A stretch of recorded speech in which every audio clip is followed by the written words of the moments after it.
elements of judgment towards my dad because he is, I, I would say he's probably agnostic.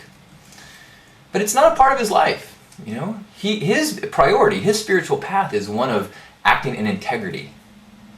And I had a time in my life when I actually was judgmental about that and I wanted to wake him up.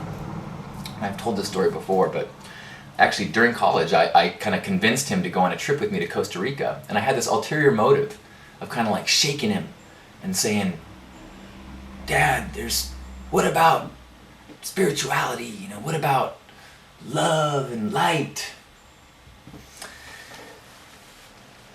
And so I took him to a secluded beach, and as we were walking on the white sands, no one for miles around, I prepped myself for my kind of strategic debate, I guess, that I had in my head. And I said, Dad, what do you really want out of life? What are you really seeking? And he was quiet. We walked. He was quiet. And then he said, more of the same.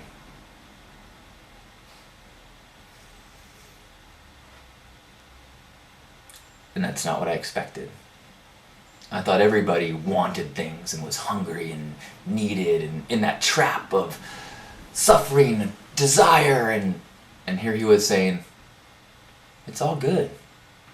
I've got a great family, loving wife, I work hard and I'm respected in my work, I'm healthy, I exercise, more of the same.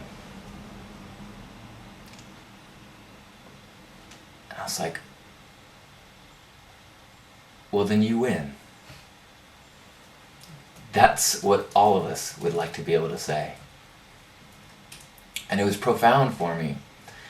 And it's one of the reasons that my grandpa always had huge admiration for my dad, even though my grandpa was a minister, and my dad is this judge who's very logical, but my dad lives with truth and integrity and according to his values and believes in helping those that need help and fairness. And my grandpa was very vocal about his admiration for this non-religious man, as walking the path of one who, I guess the key is that it doesn't matter why you act a certain way. What matters is how you act.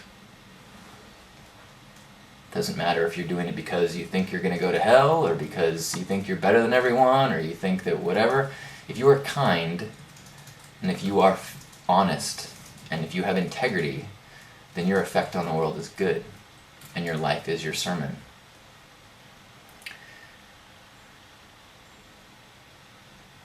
And in the last year or so, I've had a number of people commend me for having that same role as an example of someone who's walking the walk. And I find it, first I want to say, well, I mean, I don't want to accept that compliment.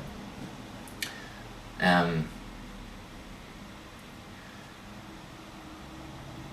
it's something that I'm working on, and I'm really trying, and I think I'm getting better and better. And so if I can play that role and be an example of someone who's trying to walk the walk with things like First Saturdays, with things like this Hugnation, with I think the way that I try to interact with people that I meet that are strangers, then I'm honored.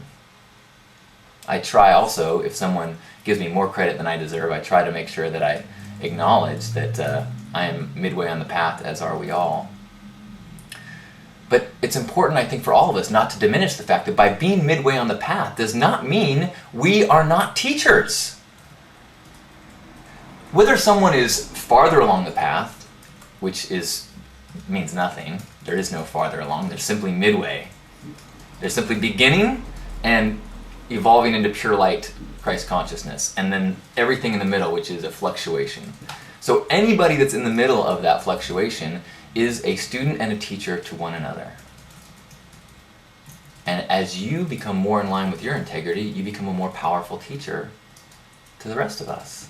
And so for all of you that are on that path and doing your best, thank you.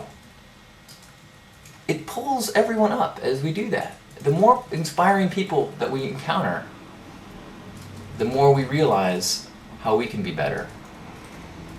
Because we have so many examples in our culture of people who do not do the best they can, who do not live according to their ideals or what they say. In fact, we have an epidemic in our country where celebrities and politicians will say whatever they want us to hear, or they think that we want to hear, until they're caught doing otherwise. And then they deny it until they're proven that they've done it, and then they go, oh, yeah, I'm sorry. I actually do like having sex with little boys. Oh, no, that prostitute, yes, I did sleep with that prostitute. And I'm really sorry. Now that you've caught me, I'm really sorry. We have it, in the speed limit. No one is really expected to go the speed limit. You're expected to not get caught breaking the speed limit. And so we almost have this cultural thing where words tell us what we're supposed to do, and we do whatever you can do to get between the cracks to get the most you can for yourself. And there's no pride in that. There's no joy in that. At the end of the day, if you're judging yourself by how far ahead you got, it's so shallow and empty. If at the end of the day you judge yourself by how in alignment you were with the person that you want to be, you win no matter what's happening. That's why great men and women in history can stand proud as they're imprisoned. They can stand proud as they're put to death. They can stand proud in poverty or whatever you throw at them, because they are affluent and abundant and rich in their spiritual truth. And if we can remind one another and be that example to one another, we can start to break the chains of all these things that are telling us that we don't have enough, that we need to be other things, that we need to break rules and manipulate and step on other people to get the things that we want. Because those things that we want, we think are going to make us fulfilled and happy. But they won't. The only thing that will make us fulfilled and happy is to be in alignment with who we are, and to be vessels of love, and to share our gifts and our talents and our hearts with the world. Now, you have to find a way within all of that to get enough resources so that you don't suffer from hunger or exposure or gadget envy. But within that balance, finding a way to live your truth, to be the lesson that you are learning. As you learn it, live it. Listen, learn, and do. That is a very simple recipe to being your highest self. And then as you learn something else, you might go, whoa, whoops, nope, this is, no, wait, oh, no, look, recalibrate. For me, this weekly gathering with you is that opportunity to recalibrate, check back in. All right, back in, back in, back in.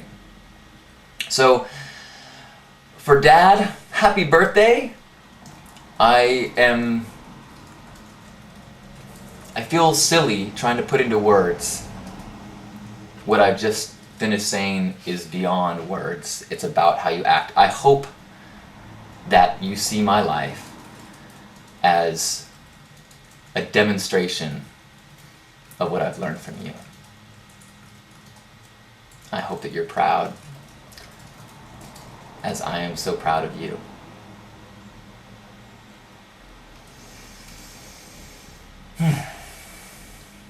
So, let's all have a Hugnation hug and anchor this integrity recalibration. So as you grab your shoulders, think of this body as has been a extension genetically and education-wise of your parents or who have ever raised you. And maybe your relationship is not filled with rainbows and sunshine. But let's try to forgive all the judgments that we may have and recognize that everyone does the best they can. And maybe if it's not a parent, maybe you have someone else in your life that was a demonstrator for you, that walked the walk, that showed you with their actions how you wanted to live. So let's hold them in our minds, in our hearts, and take that inspiration and aspire to be that person for others. We don't need to have a lot of money in the bank. We don't need anything to act in that way. We simply need to make choices from love.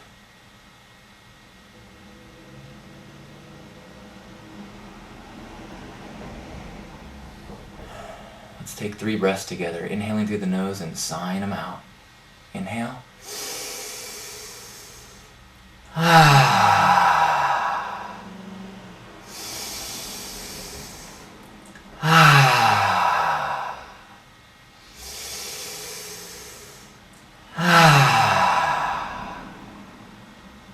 On behalf of Grandpa Caleb, my father, and all the love warriors, happy Hugnation. Thank you. I love you. Namaste.